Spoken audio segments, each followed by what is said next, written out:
Announcements by Mr. Speaker.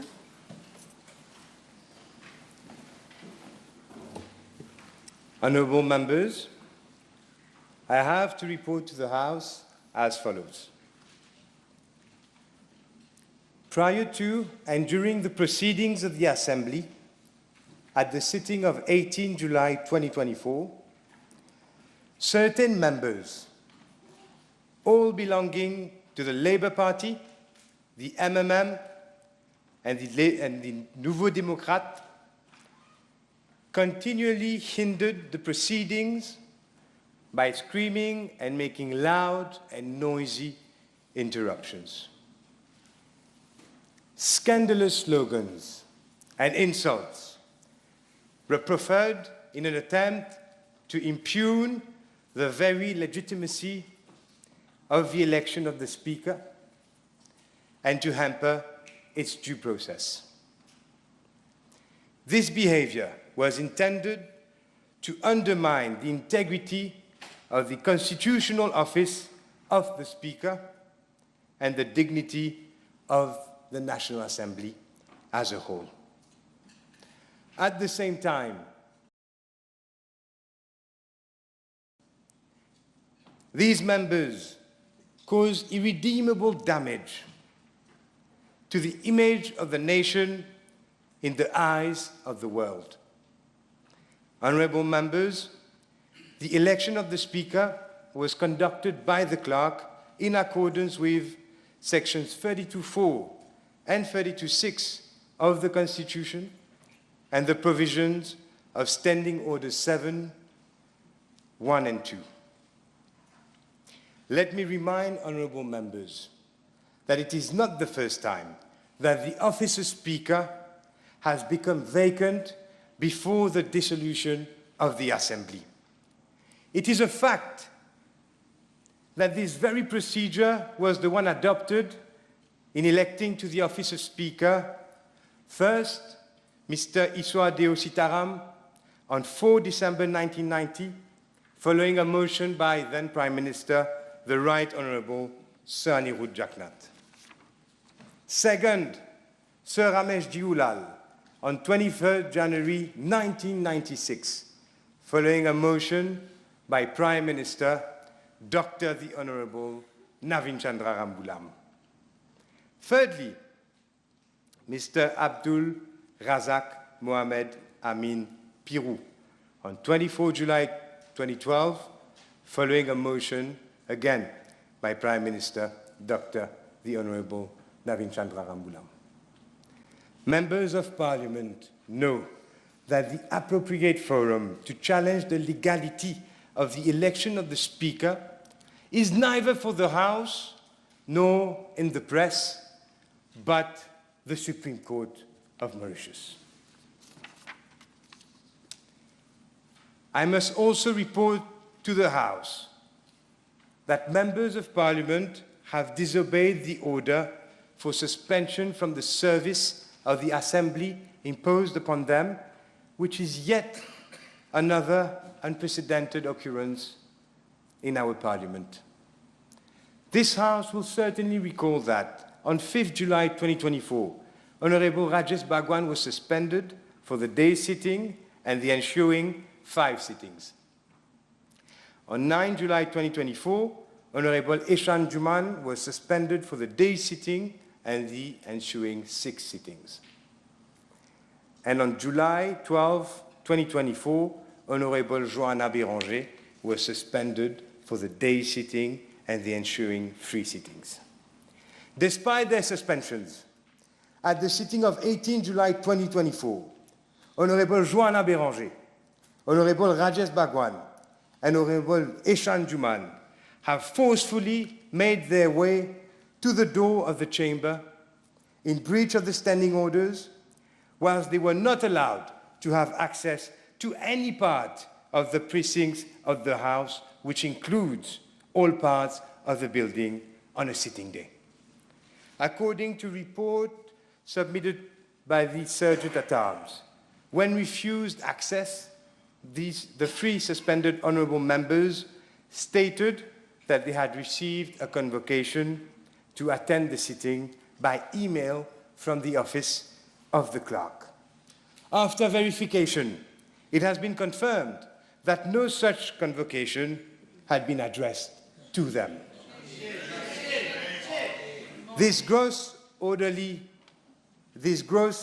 disorderly conduct was aggravated by the fact that the honourable members not only obstructed proceedings of the Assembly, but also found it apt to insult the newly elected Speaker in a language that has no place in Hansard. This occurred whilst I was making my way to my office from the chamber after I had suspended the sitting by reason of the great disorder that had paralyzed the proceedings of the Assembly. I leave this important matter to the appreciation of the House. As my third announcement, I shall now address the issue of the waiving of suspension of Honourable Joanna Béranger, Honourable Rajesh Bhagwan, and Honourable Eshan Juman from the service of the Assembly. One can only regret that the Honourable Leader of Opposition has limited his endeavour to have the said suspensions waived to mere statements made in the press, rather than by following established procedures which are clearly laid down in our standing orders. Let me remind the House that the Speaker cannot, on his own volition, reverse or otherwise deal with the resolutions of the Assembly which suspended the said honourable members from the service of the Assembly. The said suspensions may only be dealt with by resolution of the Assembly following the appropriate motion being made in accordance with our standing orders. The onus is now on the honourable members who stand suspended from the service of the Assembly to tender unreserved apologies to the House or for an appropriate motion to be made in the House by their colleagues.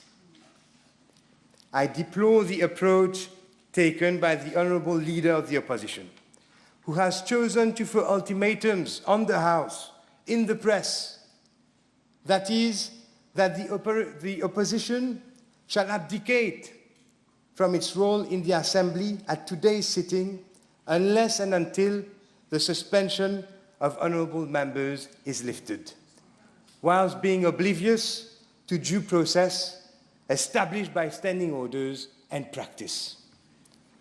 For Parliament to properly function, the participation of members of the opposition in the business of the Assembly is essential. I will also leave that to the appreciation of the House. For my fourth announcement, concerning questions falling under the purview of the local authorities. Honourable members, I have taken cognizance of the announcement made by my predecessor on Tuesday, 2nd July 2024, regarding questions falling under the purview of local authorities. I must emphasize that the former Speaker had, at no point in time, expressed the view that all questions regarding local authorities would de facto be disallowed.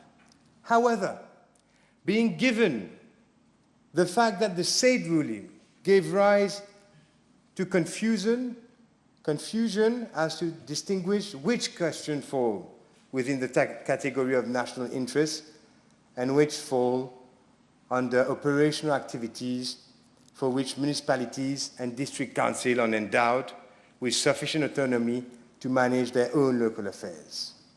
Nonetheless, I rule that henceforth all questions pertaining to local authorities would be allowed in line with past practice of the House. For my fifth announcement, concerning the access to the precincts of the Assembly by suspended members on non-sitting days.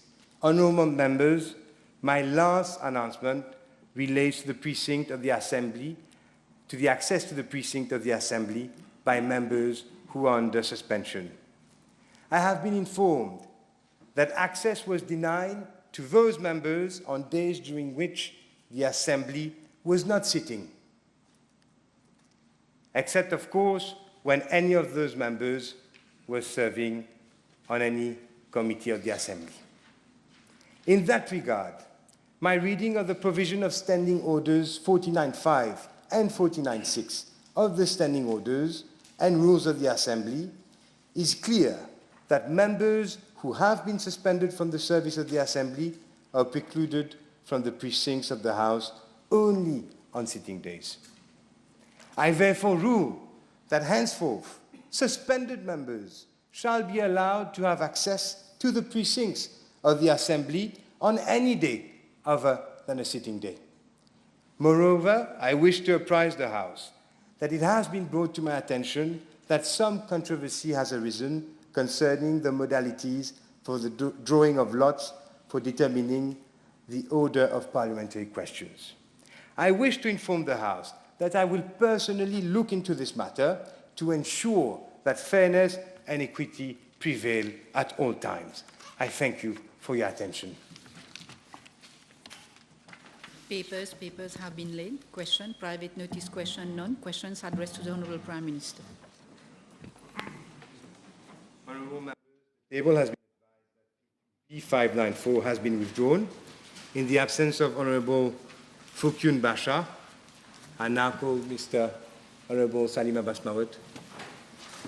B596.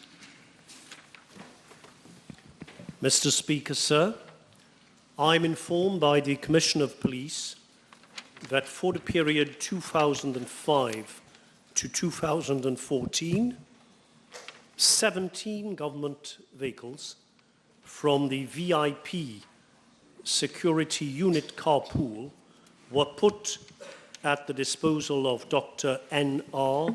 GCSK FRCP, former Prime Minister, for his official and personal use as well as for use by third parties. In fact, 6 vehicles were put at the disposal of the former Prime Minister for official and personal use, namely 1, a black BMW 760i, bearing registration number 442 FB04, 2, a black BMW 760Li, bearing registration number 1607 MR10, 3, a black BMW MS600, bearing registration number 2093 AP11, 4, a black BMW 760Li, bearing registration number 8709 DC13, 5, a black Land Rover, bearing registration number 8190 DC13, and 6, a black Land Rover bearing registration number 3379 JU10. Mr. Speaker, sir, with regard to Part B of the question, I'm informed that 2 vehicles were used by Mrs. VR, spouse of Dr. NR, namely a black Jeep 5.7 Henry, bearing registration number 4007JL08, and a black Mercedes E350 bearing registration number 1543 MR11. 2 black BMW 523i were used by late Mr. VCJ, brother-in-law of Dr. NR, and the in-laws of Dr. NR, respectively. Excuse me.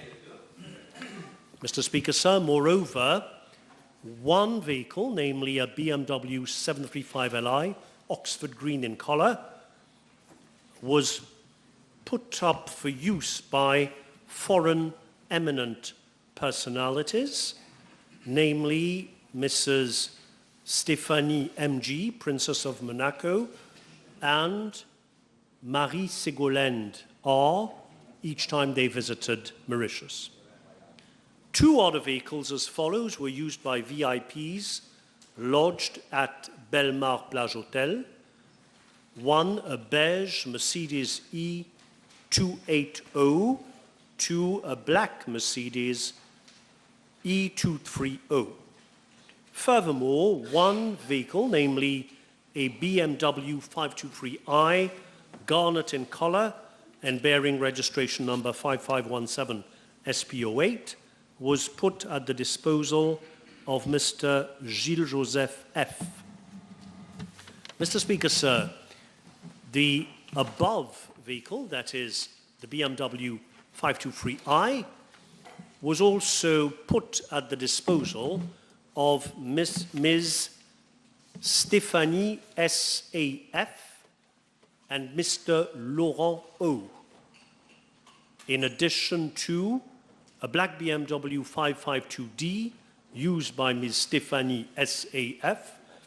and a black BMW 540i used by Mr. Laurent O. Finally, 1 vehicle, namely a beige BMW, was used by Mr. Charles Jeffrey C.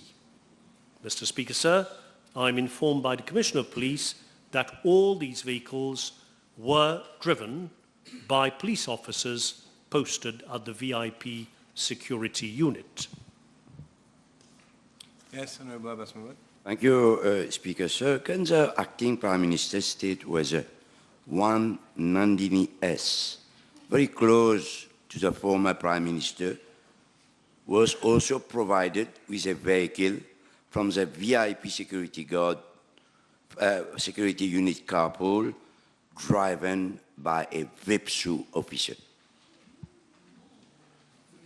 Mr. Speaker, I have not been provided with such information. However, I stand informed that there was a previous parliamentary question in this House in the course of the sitting of 1st September 2015, which was answered by late Sir Anil Jagnat, then Prime Minister, and the very same question was put as a supplementary, to which the then Prime Minister answered, I understand that this is so. Unfortunately, I have not been provided with such information. In fact, I was surprised to learn that there was an inquiry carried out at some point in time before 2019, and that relevant information pertaining to the list of persons who had been allocated vehicles from the police carpool, together with the services of VIPSU drivers over the period July 2005 to 11 December 2014, were not fully available. And there was suspicion that that was intentional. Unfortunately, the missing information could not be retrieved. Yes, Honourable Abbas Mahmoud. Thank you, Speaker. Can the acting Prime Minister state in what capacity Mr. Laurent O was provided with official cars driven by VIPSU officers?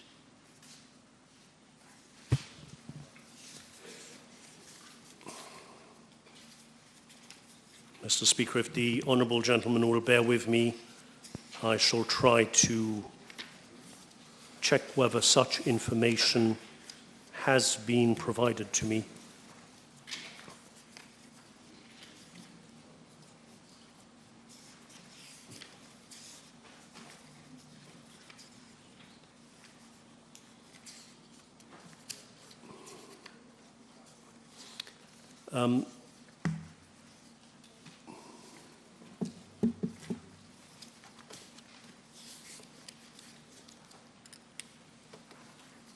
No, I believe that Mr. Laurent O would have been during that period, at least for some time during that period from July 2005 up to 2014, attached to the embassy of Mauritius in Paris, France, as an advisor, but I do not have more information at hand, unfortunately. Next question, Honourable Tu. Thank you, Mr. Speaker, sir. B597. Mr. Speaker, sir, I'm informed by the Commissioner of Police that on Wednesday, 1st May 2024, at 13:50 hours, one Mr. S.H. Subham H., cameraman at the Mauritius Broadcasting Corporation, MBC, called at Central CID, Central Criminal Investigation Department, and reported a case of misbehaving at a public gathering. In his statement, Mr. S.H. averred that on Wednesday, 1st of March 2024 at 6:30 hours, he reported for duty at the Mauritius Broadcasting Corporation in Mocha, and there he took cognizance that together with 7 of his colleagues from the MBC, he was assigned to cover the political gathering of the PTR MMMND political alliance, which was held in front of the City Council Hall of Port Louis. The team reached Port Louis at 900 hours, where the MBC staff was posted at different locations, and Mr. S.H. was positioned near the podium to record a video with the MBC camera. I'm further informed that at a particular point in time, Honourable Patrick A. was standing on the podium and using the microphone, ordering in a loud tone the MBC team to move away, to leave, while pointing his finger at Mr. S.H. Mr. S.H. added that he felt fear and decided to leave the spot. However, while making his way through the crowd that had gathered, he was subjected to verbal abuse. He was thereafter surrounded by a group of hostile persons, and one of them ordered him in a threatening tone to reveal his identity and forced him to delete the video footage he had recorded. At the same time, he was prevented from leaving the place and held from behind. I'm informed that police officers who were nearby intervened and accompanied Mr. S.H. and his colleagues to the MBC vehicle parked at La Poudrière Street. I am further informed, Mr. Speaker, sir, by the Commissioner of Police that in the course of the inquiry, the police recorded statements from 22 persons. On Monday, 6th of May 2024, the police convened one Mr. Sharma K. for inquiry purposes. In his statement given in the presence of his barrister, he admitted having caught hold of the jacket of Mr. Subham H. with a view to handing over the latter to the police, as he appeared to be suspicious. On the same day, Mr. HSK, Ham Sharma K, was arrested and provisionally charged with the offence of misbehaving at public gathering before the District Magistrate of Port Louis Court. Police did not object to his release on bail, and he was bailed out, having furnished a surety of 1,000 rupees and recognizance of 5,000 rupees. His next court appearance stands fixed to Wednesday, 14th August 2024. Additionally, on Thursday, 9th May 2024, one Mr. Kevin G. was also convened for inquiry. He gave his statement in the presence of his barrister and denied the allegations levelled against him by the declarant. He stated that he is the Assistant Communication Manager of the Labour Party and was responsible for issuing access passes to the media to enable them to cover the political gathering held by the PTR MMMND alliance on May Day 2024. On the same day, Mr. Kevin G was arrested and provisionally charged with the offence of misbehaving at a public gathering before the district magistrate of Port Louis Court. The police did not object to his release on bail, and he was bailed out after having furnished a surety of 1,000 rupees and recognizance of 5,000 rupees. His next court appearance has been fixed to Wednesday, 14th August 2024. Mr. Speaker, I'm also informed by the Commissioner of Police that the Honourable Patrick A. was convened at the CID for purposes of inquiry on Monday, 20th May 2024. He was assisted by his legal advisors. During his interview, he claimed he availed himself of his right to silence to all questions put to him, and when confronted with the video footage, he opted not to view the footage. The inquiry into the case has been completed on 18th July 2024, and I stand informed that the case will be forwarded to the Office of the Director of Public Prosecutions for advice shortly. Honourable Tour. Thank you, Mr. Speaker, sir. Can the acting Prime Minister provide information on the number of police officers deployed on the 1st of May 2024 for that political gathering?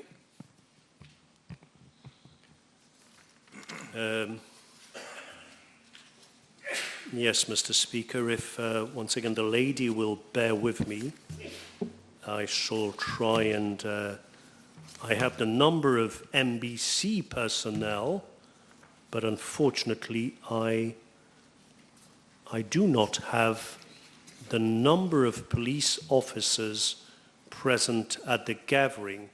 I have the number of officers having volunteered a statement to the CID, but unfortunately I do not have the information requested by the Honourable Lady. Any additional supplementary, Mr. Moore? Honourable Abbas Mahmoud. 599. Mr. Speaker, sir, I would wish to refer the Honourable Member to the replies given to parliamentary questions B/806, B/808, and B/816, provided by the Honourable Prime Minister at the sitting of 27th June 2023 relating to the same subject matter. As the Honourable Prime Minister then informed the House, Mr. A.B., Mr. Akil B., and Mrs. Dumila D.M. were both arrested on 19th August 2022 and provisionally charged with the offence of drug dealing following suspected dangerous drugs, following seizure of suspected dangerous drugs at the residence of Ms. Dumila D.M. as follows. 1, 19.7 grams in one parcel secured from a bedroom, 2.15 grams in another parcel secured from a wooden drawer, 3, 28.12 grams found in two parcels secured from a shoulder bag, 4, particles of leaf matter found in a pair of jeans trousers, 5, residues of leaf matter found in a toilet, and 6, 3.09 grams from 6 parcels found in a manhole. Mr. Akil B. and Mrs. Dumila D.M. were bailed out on 6th and 7th September 2022, respectively. On 12th and 19th September 2022, Ms. DDM and Mr. AB respectively reported a complaint to the police alleging that the contents of the mobile phone of Ms. DDM, secured as exhibit in the case, was shared on a social media platform. On 20th September 2022, police referred the complaints to the Independent Police Complaints Commission for investigation. Mr. Speaker, sir, I stand informed that on 6th December 2022, a motion to strike out the provisional charge for drug dealing was made by the panel of counsel of both Mr. AB and Ms. DDM. The police objected to the motion, but on 28th March 2023, the provisional charge was struck out following a ruling delivered by the district magistrate of Bamboo District Court. Subsequently, upon completion of the inquiry, the files relating to both Mr. AB and Ms. DDM regarding the case of drug dealing was referred to the Director of Public Prosecutions, to the Office of the Director of Public Prosecutions, with recommendations for prosecution, and that was on 10th April 2023. However, on 24th May 2023, the case filed was returned to the police with certain queries. Mr. Speaker, sir, I'm informed by the Commissioner of Police that the queries were attended to by the police. On 7th August 2023, the case file was resubmitted to the Director of Public Prosecutions. However, on 8th August 2023, the case file was referred back to the police with additional queries. I'm informed that after addressing these queries, the case file was on 8th September 2023, again forwarded to the Director of Public Prosecutions. However, on 14th September 2023, the Director of Public Prosecutions returned the case file to the police with instructions to review the safe city footage and provide a report thereon. That footage was viewed and a report thereon was enclosed in the case file, which was sent anew on 21st September 2023 to the DPP. Mr. Speaker, sir, on 21st May 2024, the Director of Public Prosecutions returned the case file to the police with instructions to follow up with the Independent Police Complaints Commission on the status of complaints made by Mr. AB and Ms. DDM against the police officers. The Director of Public Prosecutions also highlighted that the outcome of those complaints was relevant to the alleged case involving drug dealing. Subsequently, the Independent Police Complaints Commission was, on 22nd May 2024, contacted by the police, and the police was informed that the investigation was still in progress. Mr. Speaker, sir, on 4th July 2024, the police again contacted the Independent Police Complaints Commission to ascertain the status of the investigation into the said complaints.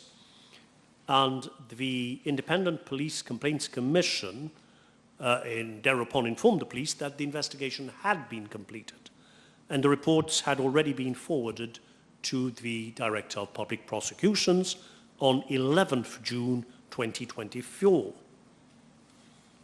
In view thereof, on 5th July 2024, the police submitted the case file of Mr. AB and Ms. DDM anew to the Director of Public Prosecutions, along with the reply obtained from the Independent Police Complaints Commission. Mr. Speaker, sir, I'm informed by the Commissioner of Police that in view of the seriousness of the offence implicating the accused parties, the police has, on 11th July 2024, approached the Director of Public Prosecutions for an early advice. In response, on 15th July 2024, the Director of Public Prosecutions informed the police that the case was still under consideration. Yes, Honourable Abbas Mahmoud. Thank you very much, Mr. Speaker. Can the acting Prime Minister state whether there is any objection to departure with regard to Mr. AB and Ms. DDM? Again, Mr. Speaker, I do not hold such information. I do know, as I stated earlier, that the provisional charges have been struck out. So I would presume that there is no objection to departure, but I have no further information in that regard. Yes, Honourable Abbas Mahmoud. Time is over. Honourable members, the table has been advised that PQB 611 and B617 will be replied by Honourable Minister of Commerce and Consumer Protection. PQB 600, B605, and B608, B610, B611, and B614, B617, and B618 have been withdrawn. With Honourable Fukun being absent, Mr. Leopold. Thank you, Mr. Speaker, sir. B602. Mr. Speaker, sir, I am informed by the Computer Emergency Response Team of Mauritius CERT MU, department operating under my ministry, that there is no case of cyber mercenaries that has been reported so far to either the CERT MU directly or on the Mauritian Cybercrime Online Reporting System, MOCOS platform, which is a national online system that allows the public to report cybercrimes occurring on social media securely. Yes, Honourable Leopold. Thank you. Can the Honourable Minister inform the House on how many cases of cyberbullying has been reported through his ministry? Mr. Speaker, sir, the question is very specific on cyber mercenaries. However, if you bear with me for a moment, I can just check if I have the information. Mr. Speaker, sir, for the year 2024, January to date, there have been more than 2,500 incidents reported, and specifically on, if I'm not mistaken, the Honourable Member mentioned on online harassment. So specifically on online harassment, 640 out of those 2,500 cases are for online harassment on social media and online. Yes, Honourable Leopold. Is there any cases reported from Rodrigues on your register? Again, Mr. Speaker, sir, the question did not pertain to Rodrigue, but again, if I had the information, I would be pleased to share to the Honourable Member. Yes, from Rodrigues, there are 8 cases reported, and those 8 cases are mostly on fake ID, that is identity theft, online harassment, and cyber stalking. Next question, Honourable Tour. Thank you, Mr. Speaker, sir. B604. Mr. Speaker, sir, I am informed by the Academy of Design and Innovation that its jewellery department is currently offering 2 full-time award courses of 1-year duration each in the field of jewellery manufacturing and design.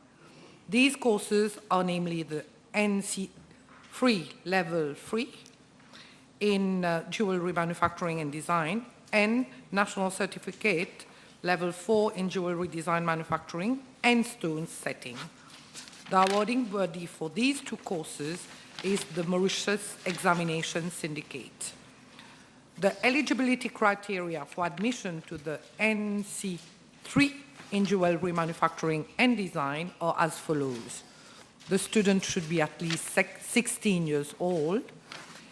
He should have completed Form 3, that is the 9th grade of the 9 years of continuous basic education, or has successfully completed Form 2, 8th grade of the 9 years of continuous basic education, and has 2 years of working experience in the field of jewelry making, or has successfully completed Form 4 pre-vocational education, or possess any other equivalent qualification and experience acceptable to the Institute.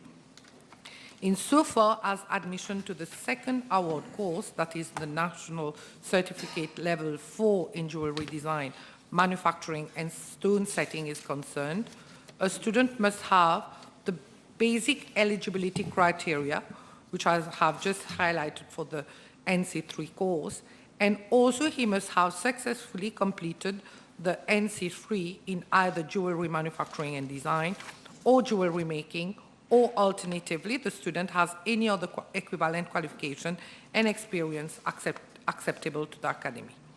The House may wish to note that, in addition to these 2 award courses, the Jewelry Department also, on a yearly basis, offers to the public and as per demand, non-awarded credit-earned short courses in the field of fancy jewelry and basic stone setting. Moreover, the department also, in collaboration with the HRDC, under the National Training and Reskilling Scheme, runs courses on basic jewelry manufacturing and basic stone setting, which are accredited by the MQA. The House may equally wish to note that the Jewelry Department of the Academy also provides online courses in the fields of basic jewelry design and fancy jewelry making and design in collaboration with the Commonwealth of Learning online platform with content digitally converted and uploaded. It is to be noted for the courses being run in collaboration with the HRDC, any person aged between 16 to 60 years old and is unemployed may apply to follow the course. As for the other short courses, they are open to persons who are at least 16 years old with an interest in the subject matter or is from the industry. With regard to Part B of the question, Mr. Speaker, sir, I am informed by the Academy of Design and Innovation that since the in-person courses are fully practical courses and requires hands-on training, in virtue of the course contents and due to space restriction and availability of workbenches in the workshops, up to 12 participants per batch for each course can be admitted at one time. There are 12 workstations in the jewelry workshop at the ADI, and the intake per cohort is limited to up to maximum of 12 students for both award and non-awarded courses. The honourable member may, in this context, wish to note that the number of students enrolled for NC3, Jewelry Manufacturing and Design course, for academic year April 24 to March 25 is 13. As for NC4, the students enrolled are 6 for May 2023 to October 2024. Mr. Speaker, sir, insofar as Part C of the question is concerned, I am informed by the ADI that the post of lecturer in jewelry manufacturing and design was advertised on at least 4 occasions over the past 3 years. However, the ADI has not been able to recruit a lecturer holding a master's degree as required under the scheme of service for the post. In the circumstances, and with a view to ensuring the smooth running of the jewelry department, the ADI has recruited 1 training officer and 4 part-time resource persons for delivering training in specific subject matters. Furthermore, the ADI is proposing to recruit 1 additional training officer and 4 additional part-time resource persons in this financial year. As regard to the last part of the question, Mr. Speaker, sir, I am informed that the ADI has taken a series of measures to improve the visibility of and interest in jewelry courses among secondary students in Mauritius. These measures include the following: organization of awareness campaigns, including in-house presentations in secondary school to inform students on the various courses available, partnership with local jewelry businesses to offer internships, apprenticeships, and hands-on training to students, development of online courses in collaboration with organizations like the Commonwealth of Learning, with a view to making jewelry design and manufacturing more accessible and appealing to technology-savvy students.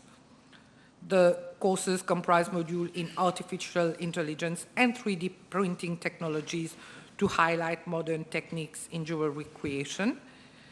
And lastly, running of a variety of short courses approved by the MQA in areas like fancy jewelry and basics stone setting. Honourable Tour. Thank you, Mr. Speaker, sir.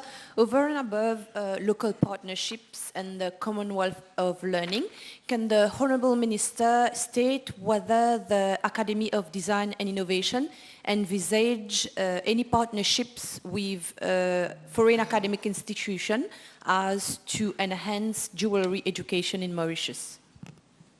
Yes, the ADI has signed a memorandum of understanding with the Birmingham City University in the UK to enhance jewelry education in Mauritius. And it has also signed a memorandum of understanding with NIIT in India. Right. Honourable Dulab, next question. Thank you, Mr. Speaker, sir. B606.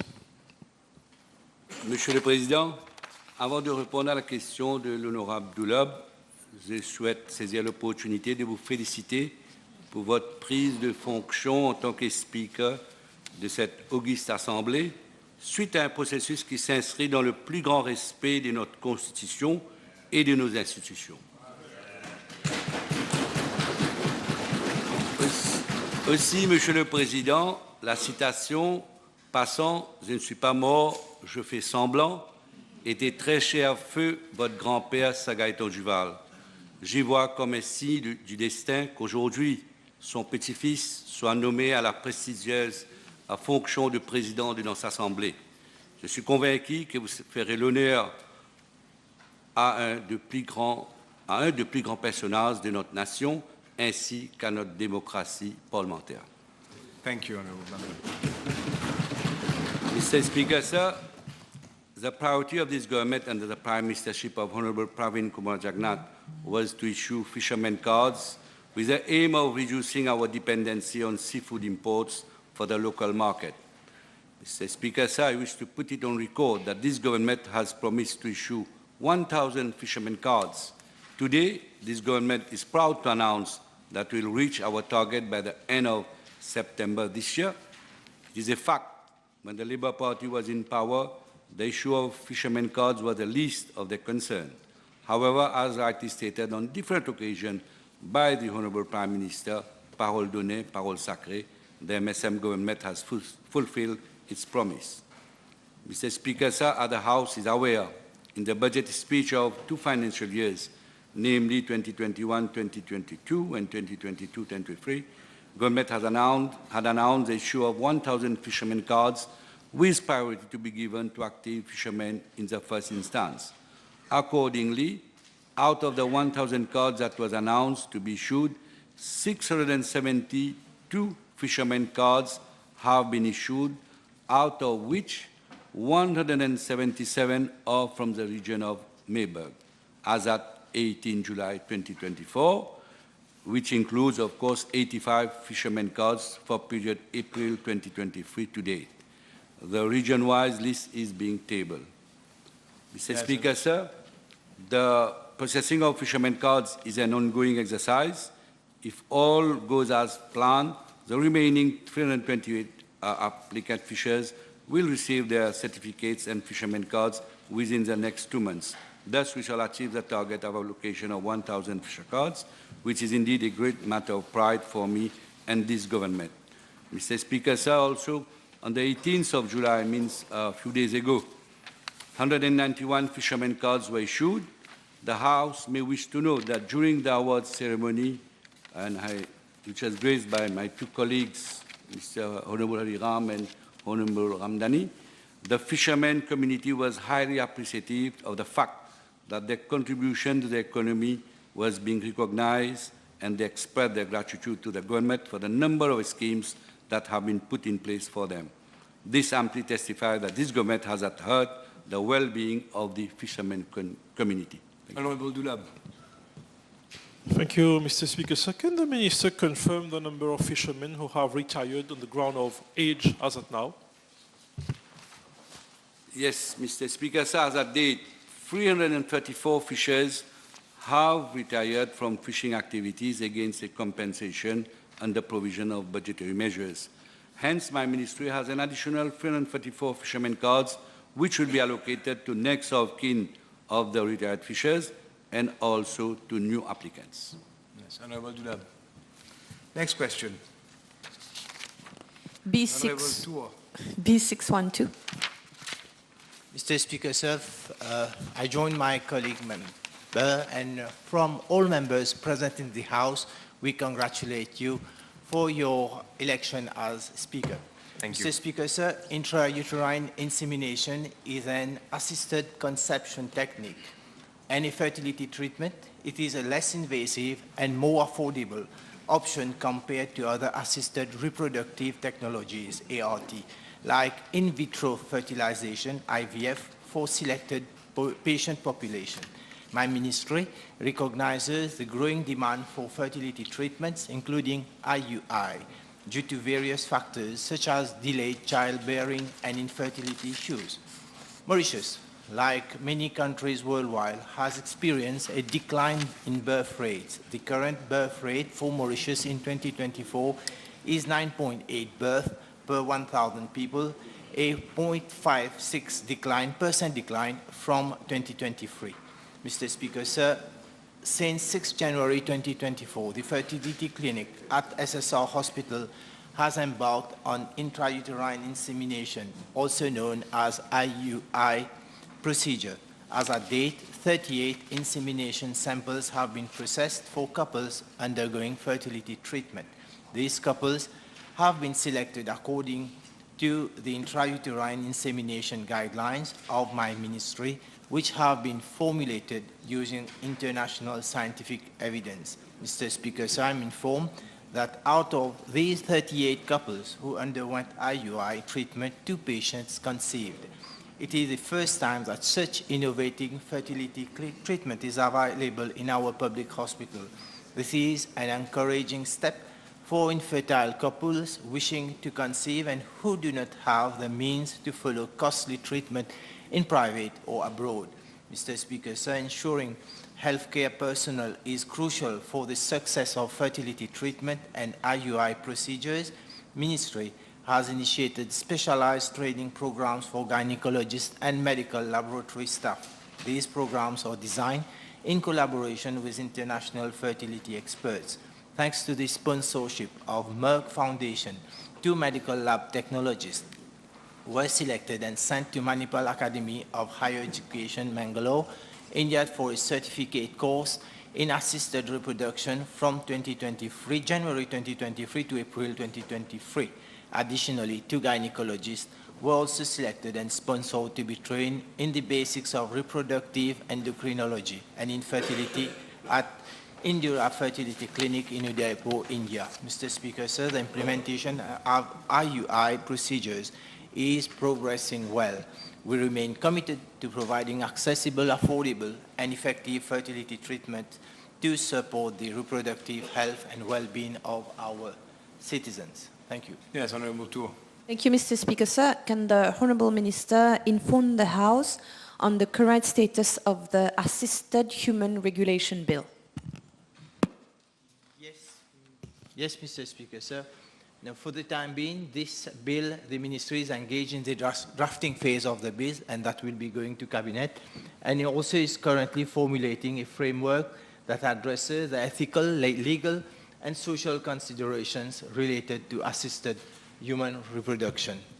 Yes, Honorable Tour. Thank you, Mr. Speaker, sir. Would the Honourable Minister state whether the intrauterine insemination services would be extended island-wide? Yes, Mr. Speaker, sir. So these, it will require quite some investment, financial investment. So what Ministry is doing is doing an in-depth cost analysis so that we can ensure that these services can be provided elsewhere. Next question, Honorable Dula. Thank you, Mr. Speaker. Sir, B613. Yes, Mr. Speaker, sir, I wish to inform the House that Ministry is in the process of establishing a public health emergency operations center in line with WHO recommendations. The setting up of the FEOC is critical in fulfilling the country's obligations under the International Health Regulations, IHR 2005, and is one of the core functions of the Integrated Disease Surveillance and Response IDSR. The FEOC will constitute a hub for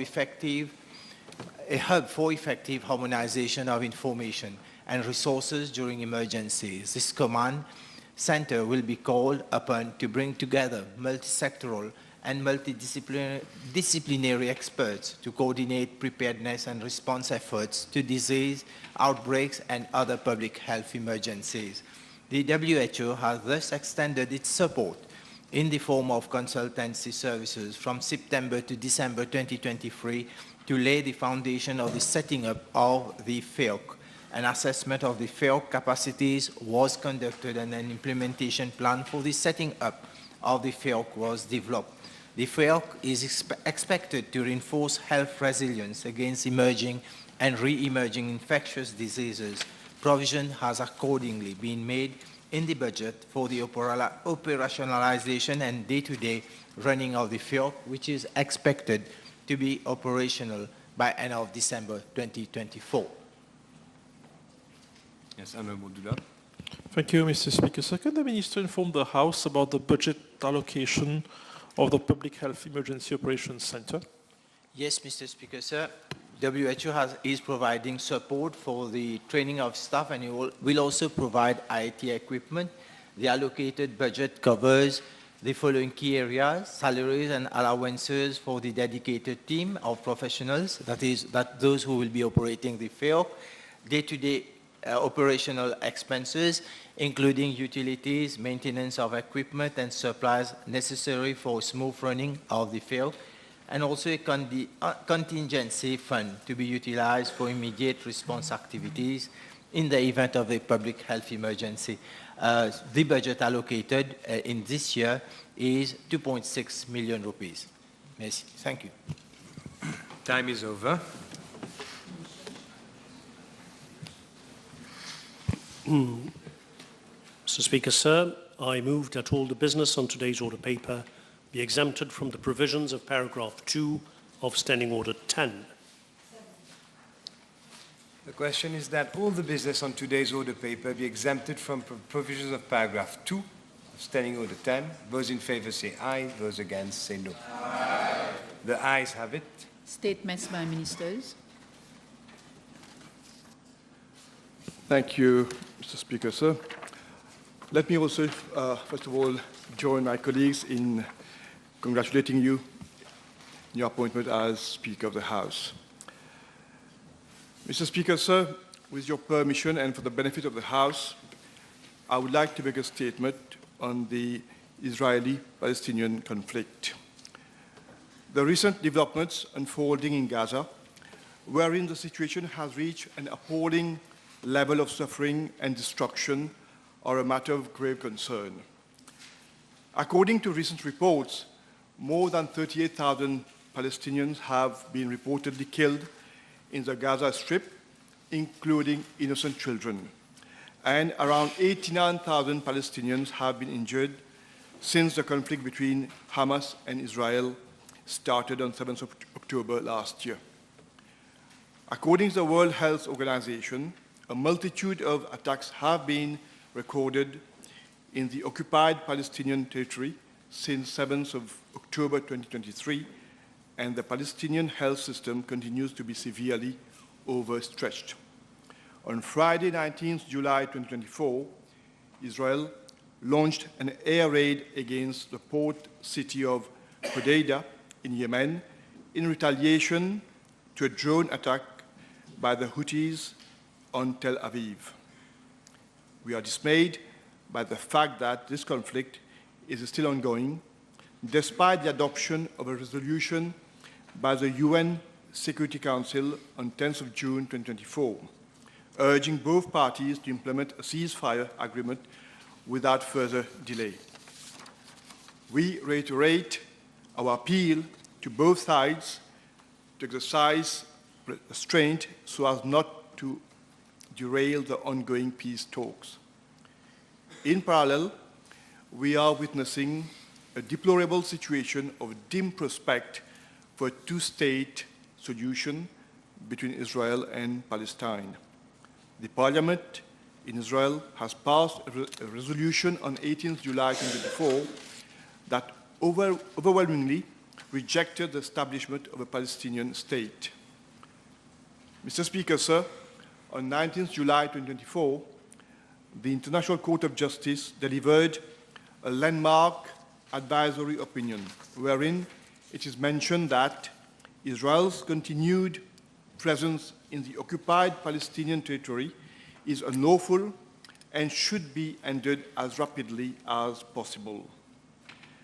The International Court of Justice also expressed the opinion that, and I quote, all states are under the obligation not to recognize as legal the situation arising from the unlawful presence of the State of Israel in the occupied Palestinian territory and not to render aid or assistance in maintaining the situation created by the continued presence of the State of Israel in the occupied Palestinian territory. End of quote.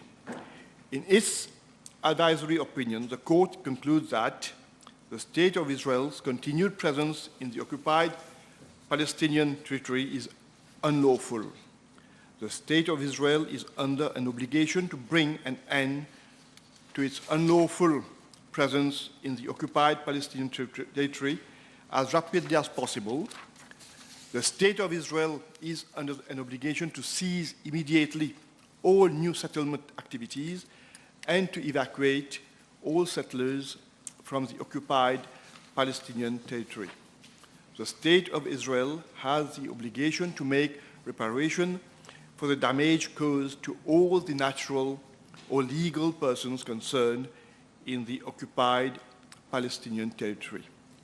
All the states are under an obligation not to recognize as legal the situation arising from the unlawful presence of the State of Israel in the occupied Palestinian territory and not to render aid or assistance in maintaining the situation created by the continued presence of the State of Israel in the occupied Palestinian territory.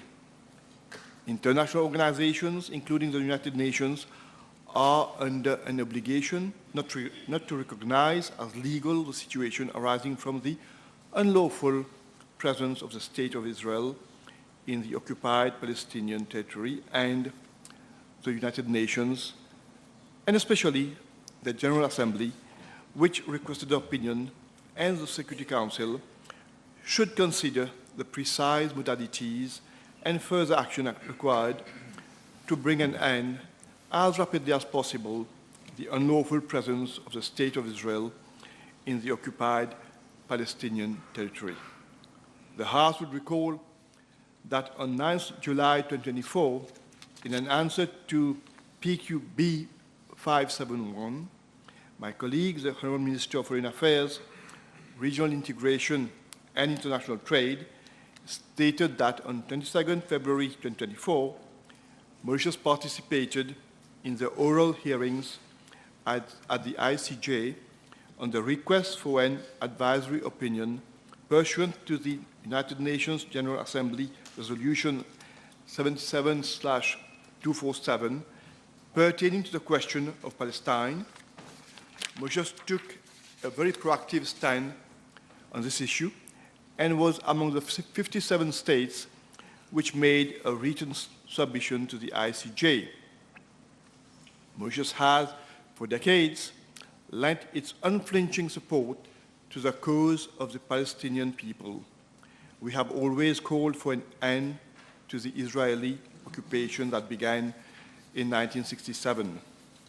We have consistently supported the establishment of an independent and viable Palestinian state alongside Israel for a just, lasting, and comprehensive peace in the region.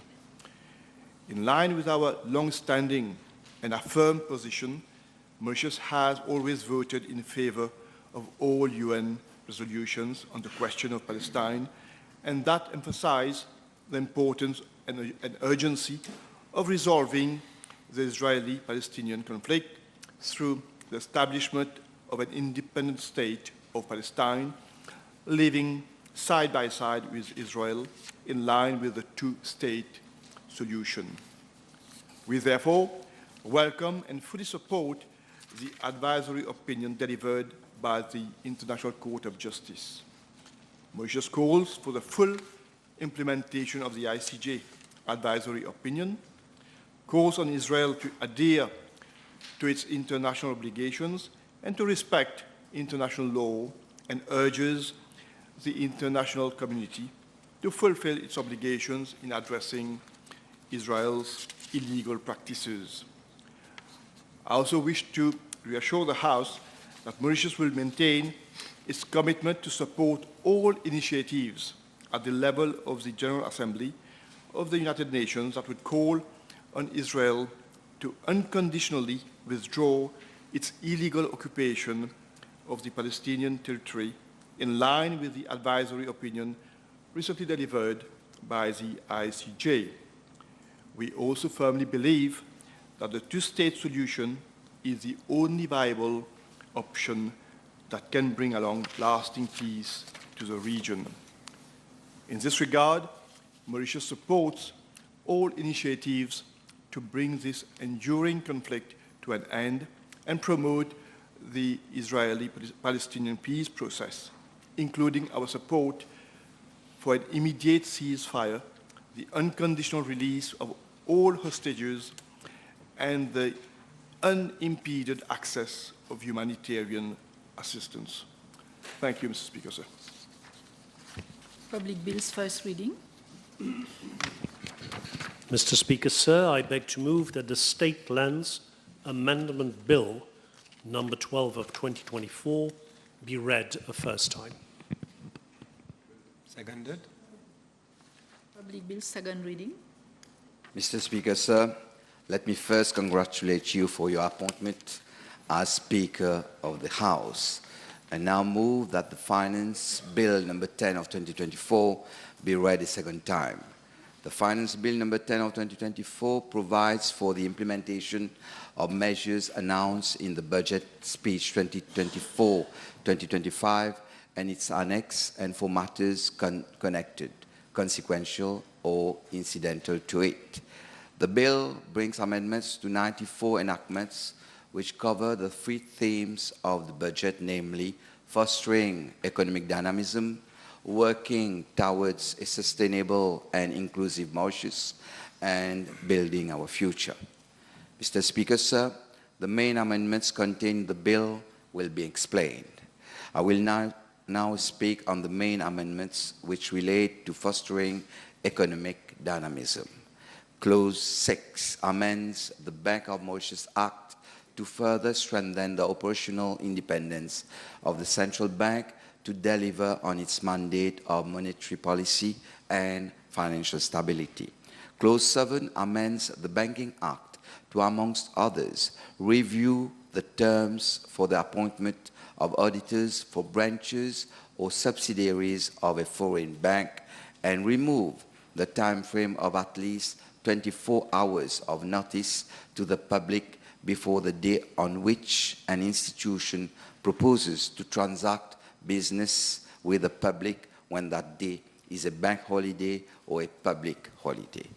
Clause 14 amends the Companies Act to inter alia require the board of a company to notify the registrar of companies on the resignation of a director or that of the secretary from its company, and provide for companies holding a global business license or an authorized company to comply with provisions of the Companies Act relating to prejudiced shareholders. Clause 16 amends the Construction Industry Authority Act 2023 to inter alia allow local contractors and consultants specialized in different fields to enter into joint ventures in order to enhance the competitiveness of the industry through increased participation in bidding exercises. Clause 20 amends the Cybersecurity and Cybercrime Act 2021 to enable Computer Emergency Response Team of Mauritius to inter alia participate, provide assistance, and conduct cybersecurity initiatives at national, regional, and international levels. Clause 23 amends the Economic Development Board Act to introduce a 10-year expert occupation permit to attract foreign talents in wealth management, family office, virtual assets, and virtual tokens, and reduce the threshold for occupation permits for professionals from 30,000 rupees to 22,500 rupees. Clause 25 amends the Employment Relations Act to provide that the period for determination of reinstatement cases be extended from 60 to 90 days to give the Employment Relations Tribunal ample time to process the cases. Clause 31 amends the Finance and Audit Act to, amongst others, provide for every department to table at the National Assembly its annual report on performance and empower the internal control cadre to exercise its internal audit functions. Clause 33 amends the Financial Reporting Act to provide for the registration of public interest entities to the National Committee on Corporate Governance. Clause 34 amends the Financial Services Act to, amongst others, introduce timeframes for the processing of licenses falling under the regulatory purview of the FSC and set the timeframe of 6 months after closure of its financial year for an authorized company to file with the FSC its financial summary, accounts, financial statements, or returns. Clause 35 amends the Fisheries Act to inter alia provide for an application for the grant, issue, or renewal of a license or an authorization for an activity under the Fisheries Act to be made through NELS. Clause 36 amends the Forests and Reserves Act to allow the removal of protected plants found on state land or reserves for national projects or in the interest of public safety following authorization from the conservator of forests. Clause 37 amends the Freeport Act to allow a company to operate under both a global business license issued by the Financial Services Commission and a Freeport certificate. Provide for the extension of the maximum period during which goods may be warehoused in a Freeport zone by 3 years, and authorize a fulfillment center as a Freeport activity, provided that it does not include any manufacturing activity. Clause 38 amends the Gambling Regulatory Authority Act to provide for quarterly payment facilities for bookmaker license conducting fixed odds betting on local race and totalizator operator license, and make it mandatory for operators to keep all their gaming machines, limited payout machines, jackpot system powered on a 24/7 basis. Clause 40 amends the Immigration Act to, amongst others, introduce a 10-year expert occupation permit to attract foreign talents in wealth management, family office, virtual assets, and virtual tokens. Clause 42 amends the Industrial Court Act to provide for the protection of the permanent secretary of the ministry responsible for the subject of labor from liability so that criminal or civil action cannot be instituted against him for any act done or omitted in good faith. Clause 43 amends the Information and Communication Technologies Act to, amongst others, provide for the appointment process of the chairperson or the vice chairperson of the Information and Communication Technologies Appeal Tribunal, and allow the authorized officer of Information and Communication Technologies Authority to seek assistance from the police when conducting any inspection or any intervention. And Clause 45 amends the Irrigation Authority Act to prohibit the construction of permanent structures within an irrigation area without the approval of the Irrigation Authority, exempt owners of abandoned lands in irrigation zone from payment of irrigation dues, and allow an authorized officer of the Irrigation Authority to have access to any private-owned land on which sources of water used for irrigation purposes are found. Clause 48 amends the Le Monde Héritage Trust Fund Act to review the composition of the board of Le Monde Heritage Trust Fund. Clause 49 amends the Local Government Act to inter alia provide that every council will be under the responsibility of either a Director General or a Chief Executive, allow the Valuation Department to use information obtained from various sources for the purpose of compiling and maintaining the cadastral database and determining the cadastral value of an immovable property, and extend the validity period of building and land use permit from 2 years to 3 years. Clause 50 amends the Mauritius Agricultural Marketing Act to allow for the wholesale of imported products in the national wholesale market. Clause 51 amends the Mauritius Cane Industry Authority Act to inter alia regulate the transport charges paid by small planters for transportation of cane. Clause 52 amends the Mauritius Deposit Insurance Scheme Act to enable banks and non-banks deposit-taking institutions to effect an initial contribution to the Deposit Insurance Fund on such date as may be specified by the Board of the Mauritius Deposit Insurance Corporation Limited. Clause 55 amends the Merchant and Shipping Act to inter alia require the Superintendent of Shipping, where a death has occurred on board any foreign ship, to record the reported cause of death and report the matter to the country of registration of the ship, and allow termination of registration of a ship in Mauritius in cases of non-compliance with prescribed norms and standards. Clause 56 amends the Morcellement Act to, amongst others, provide that no person shall make an application for a morcellement permit unless the proposed morcellement has a green forest.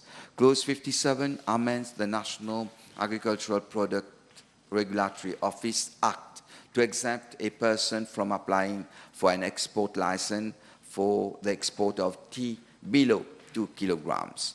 Clause 60 amends the National Payment Systems Act to, amongst others, empower the Bank of Mauritius to grant in principle approval to an applicant to operate a payment system, clearance system, or settlement system, or to act as a payment system provider.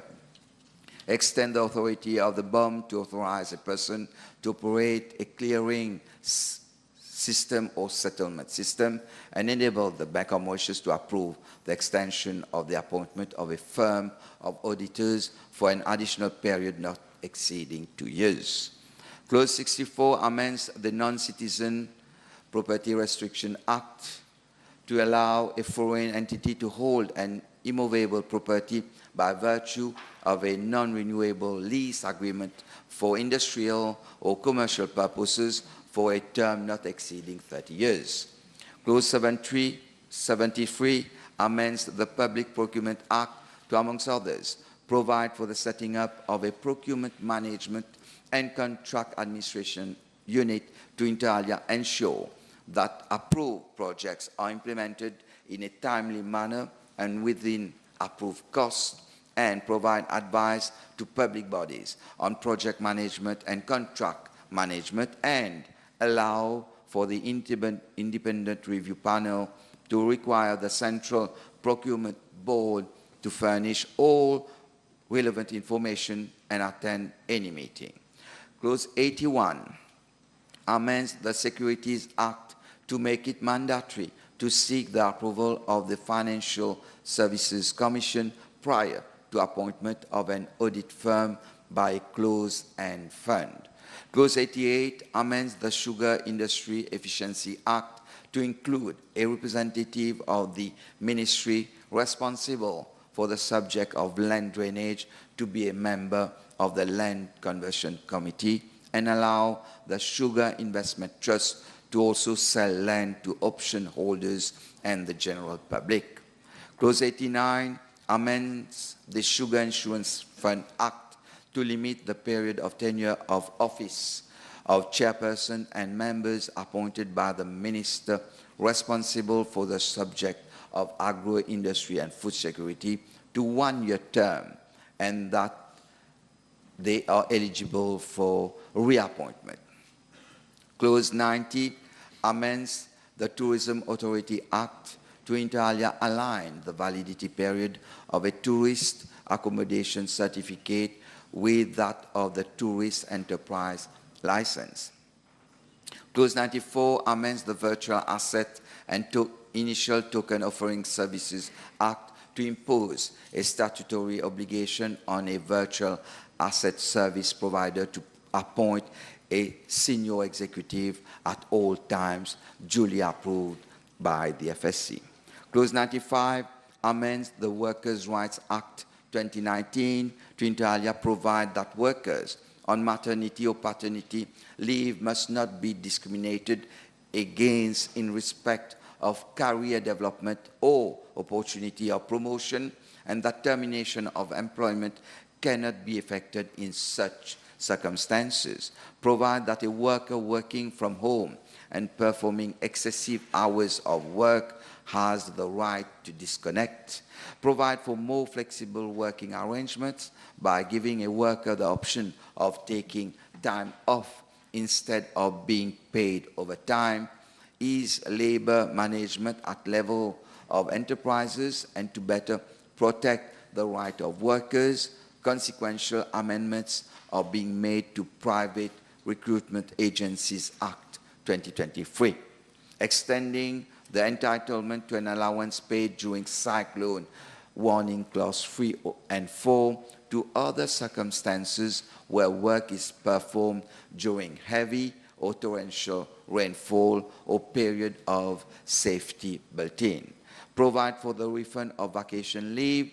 Increase the maternity leave from 14 to 16 weeks to give more time to the mother to recover and to look after her child, and provide for a mother who gives birth to twins or triplets or multiple births or to a premature baby a special 2-week additional maternity leave, and provide an increase in the length of paternity leave from 1 week to 4 weeks, since the first days of parenthood is fundamental in building family bonds and in the development of the baby. Mr. Speaker, sir, I now come to the second theme, which is about working towards a sustainable and inclusive Mauritius. Clause 12 amends the Civil Status Act to inter alia provide for keeping records of the adoptive parents and certified extract of birth certificate in cases of adoption plénière, adoption simple, and légitimation par adoption, and specify in the recording of the birth entry of a child the national identity card number of each parent as mentioned on their national identity card. Clause 21 amends the Declaration of Assets Act to, amongst others, provide for the Financial Crime Commission to monitor the assets and liabilities of any declarant for the purpose of detecting and investigating corruption and money laundering offences or unexplained wealth. Clause 24 amends the Electricity Act 2005 to, amongst others, regulate the installation of domestic battery energy storage system in order to avoid safety hazards during maintenance work carried out by the CB and provide for determination of way leaves for installing or keeping installed electric lines, equipment, and poles to facilitate the implementation of renewable energy projects. Clause 26 amends the Energy Efficiency Act to allow for the development of a regulatory framework for energy performance contracting. Clause 32 amends the Financial Crime Commission Act 2023 to entirely align the Act with Recommendation 38 of the Financial Action Task Force methodology, which require confiscation of proceeds of crime and such property of corresponding value. Clause 39 amends the Higher Education Act to implement government policy pertaining to infrastructural projects in the higher education sector. Clause 47 amends the Law Practitioners Act to entirely make it mandatory for any law practitioner or legal officer to every year participate in a continuous professional development program for at least 12 hours, including 2 hours of ethics. Consequential amendments are being made to, amongst others, of the Institute for Judicial and Legal Studies Act. Clause 8 and 59 amend the Central Electricity Board Act and National Land Transport Authority Act, respectively, to provide for consequential amendments relating to the licensing of electric motor vehicle charging stations. Clause 68 amends the Port Act to entirely deter vessels from staying idle in the port for a period exceeding 6 months. Clause 70 amends the Private Pension Schemes Act to create an obligation for seeking the approval of the Financial Services Commission prior to a shift or conversion of a private pension scheme. Clause 72 and 74 amend the Probation of Offenders Act and the Reform Institutions Act to provide that every member of the respective committee to be paid such fees as may be determined by the responsible minister. Clause 79 amends the Roads Traffic Act to review the definition of classic or vintage motor vehicle as a car aged 40 years or more from its date of original registration in or outside Mauritius and provide for the licensing of electric motor vehicle charging stations. Clause 80 amends the Roads Act to ensure that the provisions relating to the display and erection of advertisement and advertising structures are harmonized between legislations. Consequential amendments are being made to the Advertisement Regulation Act, Roads Act, and Road Development Authority Act. Clause 91 amends the University of Mauritius Act to provide for service of process in legal proceedings to be served to the Vice-Chancellor instead of the Registrar, given that the former is the principal academic and administrative officer of the University of Mauritius. Mr. Speaker, sir, I will now elaborate on the third theme of my speech, which is about building our future. Clause 4 amends the Animal Diseases Act to inter alia provide for the implementation of National Livestock Identification System for the registration of livestock establishments for traceability in the veterinary sector and disease surveillance. Clause 5 amends the Ayurvedic and other traditional medicines Act to facilitate the registration of specialists in the fields of Ayurvedic and other traditional medicines. Clause 13 amends the Clinical Trial Act to inter alia provide for a sponsor to make an application for a trial license to the Clinical Research Regulatory Council through the National Electronic Licensing System. Clause 15 amends the Competition Act to allow for the Executive Director to appeal to the Supreme Court against an order or direction, provided that the order or direction is in relation to a matter investigated by him or which he has caused to be investigated. Clause 17 amends the Consumer Protection Act to ensure a stronger legal framework in relation to e-commerce and digital marketplace. Similar provision is being made under the Fair Trading Act at Clause 30 and ensure a stronger legal framework with regards to the display of prices.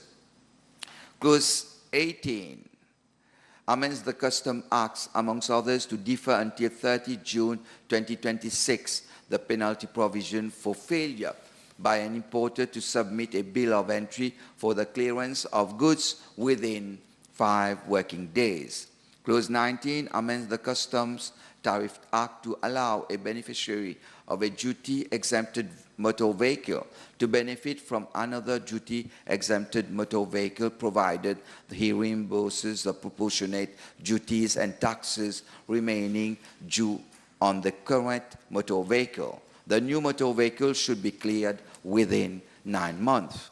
Abolish the applicable 15% customs duty on milk beverages obtained from nuts and create new HS codes to identify those products on which excise duty or VAT is being abolished or reduced as mentioned in the annex to the budget speech 2024-2025. Clause 22, 54 and 67 amends the Dental Council Act, Medical Council Act and Pharmacy Council Act, respectively, to review the requirement for a higher school certificate or its equivalent for the registration of dental surgeons, general practitioners, and pharmacists, respectively. Clause 29 amends the Excise Act to, amongst others, creating a new category of wines with a lower alcohol strength and a new category of golden rums to allow local manufacture of these products. Renew the negative excise duty refund scheme for a further period of 1 year up to 30 June 2025. Abolish the excise duty of ₹2 per unit on plastic bottles made from plant-based materials and grant 100% excise duty exemption to inter alia a priest as an artisanal fisher and a parent or legal guardian of a disabled person. Clause 41 amends the Income Tax Act to, amongst others, increase the maximum allowable deduction for donation made by an individual to an approved charitable institution, including a religious body, from 50,000 to 100,000 rupees. Allow taxpayers to deduct from their taxable income the amount of wages paid to a carer up to a maximum of 30,000 rupees in an income year, provided the latter's CSG and SF contributions have been paid. Grant to an individual an additional deduction in respect of the fees paid for a dependent child to attend a fee-paying private primary or secondary school up to a maximum of 60,000 rupees per child in an income year. Increase the exemption threshold on lump sum received as pension, retiring allowance, or severance allowance from 2.5 million rupees to 3 million rupees. Exempt from income tax as from 1st January 2024, any compensation payable by government or a public sector body for losses directly or indirectly suffered as a result of a natural disaster. Implement the decision of government to provide a monthly financial assistance for payment of national minimum wage and salary compensation 2024. Renew the Prime à l'Emploi scheme, which targets unemployed women and persons with disabilities for financial year 2024-2025, and extend the scheme to part-time employees who work for a minimum of 20 hours in a week. Exempt from income tax any allowance paid by government to an individual under a financial assistance scheme. Introduce the corporate climate responsibility levy, which is equivalent to 2% of a company's chargeable income. Exempt profit derived from the sale of virtual assets and virtual tokens from income tax. Grant to a company a deduction up to a maximum of 100,000 rupees in an income year in respect of donations made to an approved charitable institution, including a religious body. Grant to a company a double deduction in respect of expenditure incurred to support the work of a professional in the arts. Grant to a company a triple deduction capped at 1 million rupees in respect of donations made through electronic means to an NGO involved in combating drug abuse, prevention of gender-based violence, or poverty alleviation. Grant to a company a tax credit of 25% of the expenditure incurred in an income year in respect of a creche or the cost of setting up a child daycare center for the benefits of its employees. Extend the investment tax credit of 15% per annum over 3 years to cover capital expenditure incurred on the cost or acquisition of artificial intelligence and patents.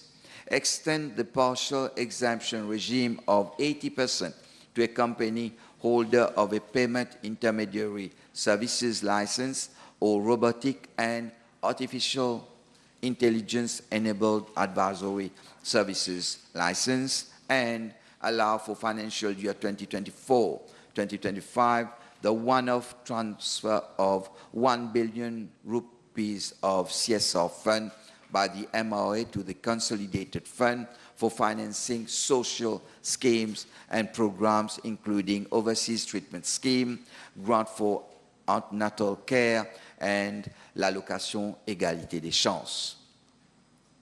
Clause 46 amends the Land Act to inter alia reintroduce the arrears payment scheme for another year.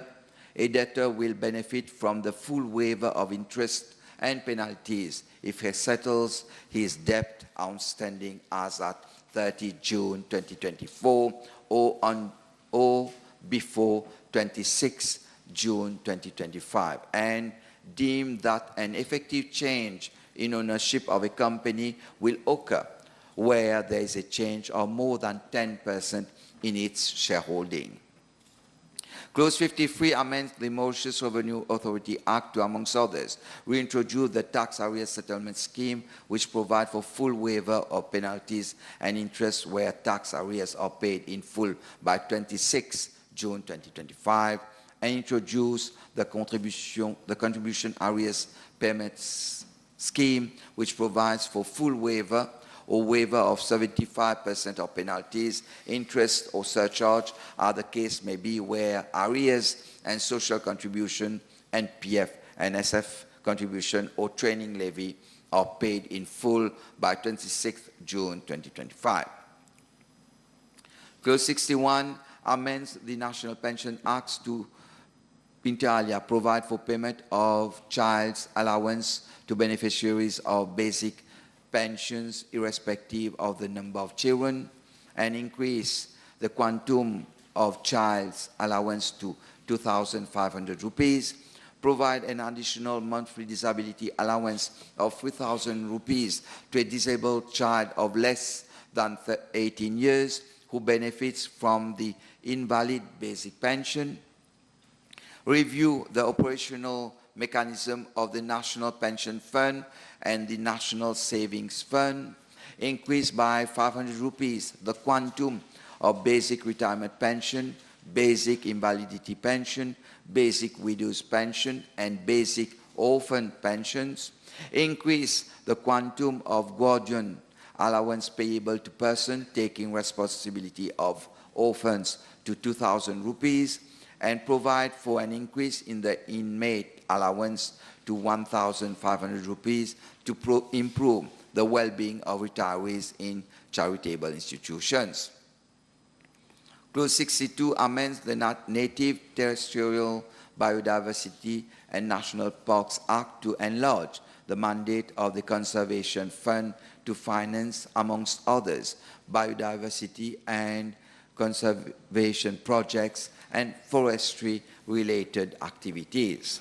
Clause 63 amends the Non-Citizens Act to inter alia reduce from 30 working days to 21 working days delay for an application to be deemed to have been granted, and provide for that the ministry issued a notification that the application is still under consideration where the application has not been determined within the delay of 21 working days. Clause 65 amends the Pagiometric Act to clarify that a person may by inheritance hold more than one campement site lease. Clauses 66 and 87 amend the Pensions Act and the Statutory Bodies Pension Funds Act to refund to the heirs of a public officer appointed before 1st January 2013 and who dies while in service the share of contributions that the officer has made, including any pensionable service in statutory bodies, and effect the payment of the death gratuity payable upon the demise of a pensioner to his surviving spouse, or if there is no surviving spouse, to his legal personal representative. Clause 69 amends the Private Health Institution Act to cater for research. Clause 74 amends the Registration Duty Act to inter alia extend the home ownership and home loan schemes up to 30 June 2025, extend the direct debit payment facility currently given to banks, notaries, and attorneys to motor vehicle dealers, and deem that an effective change in ownership of a company will occur where there is a change of more than 10% in its shareholding.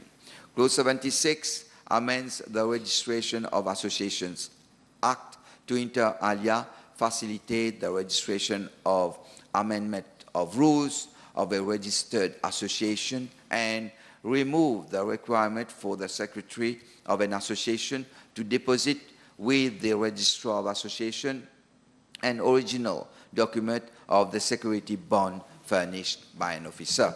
Clause 77 amends the removal of Sand Act to allow for sand extraction for the purpose of beach nourishment.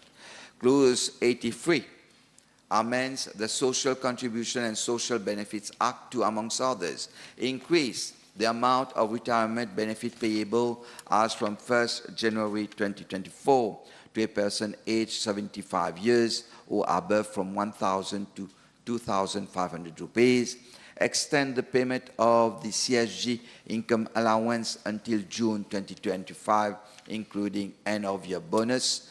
The amount of allowance payable is being increased as follows: 3,000 rupees for individual deriving income not exceeding 20,000 rupees, 2,500 for individuals deriving income from 20,000 rupees but not exceeding 25,000 rupees, 2,000 rupees for individuals deriving income from 25,000 but not exceeding 30,000 rupees, and 1,500 rupees for individuals deriving income above 30,000 rupees but not exceeding 50,000 rupees. Extend the payment of the CSG child allowance until June 2025, including end-of-year bonus, and increase the monthly allowance from 2,000 rupees to 2,500 rupees. Introduce the revenue minimum guarantee allowance to ensure that all full-time employees have a monthly revenue minimum guarantee of 20,000 rupees. Introduce the monthly school allowance of 2,000 rupees for children up to the age of 10 years. Introduce the monthly equal chance allowance of 2,000 rupees for every household earning less than 20,000 rupees monthly. Introduce the maternity allowance of 2,000 rupees, which will be paid to a mother for 9 months, as from the month in which she has reached the 3rd trimester of her pregnancy. Introduce the one-off pregnancy care allowance of 3,000 to pregnant women upon completion of not less than 6 medical checkups required to be followed during her pregnancy, and provide an additional monthly allowance of 3,000 rupees to a disabled child of less than 18 years who benefits from CSG disability allowance. Clause 92 amends the Value Added Tax Act to inter alia provide that the rate of exchange should be specified